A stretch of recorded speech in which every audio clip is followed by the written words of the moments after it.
Ada tak benda yang paling memorable lah dalam you punya experience mengajar ni yang paling tak boleh dilupakan?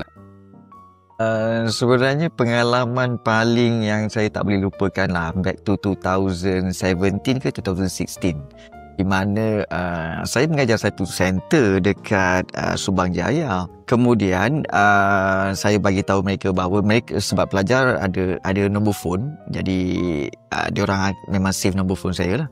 So tak ada masalah lah. Tetapi masa hari SPM, sejarah SPM berlangsung, saya tengah relax duduk kat rumah. Kemudian saya dapat panggilan. Saya cakap, kenapa nombor ni naik kan?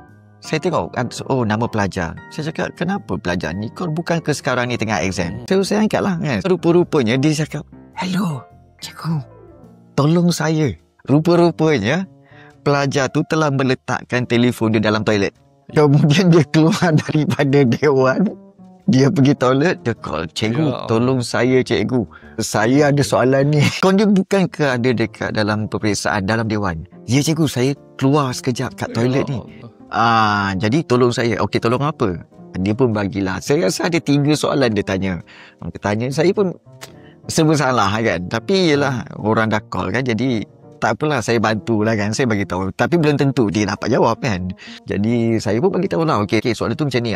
Soalan nombor 2 macam ni cikgu. Okey, macam lagi.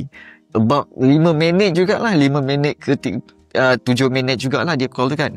Okey cikgu. Okey, terima kasih cikgu. Baru dia letak dan dia masuk balik dan dia buat menjawab. Jadi saya terkesima jugalah, Saya terdiam sekejap. Biar betul budak ni kan. Macam mana dia boleh call?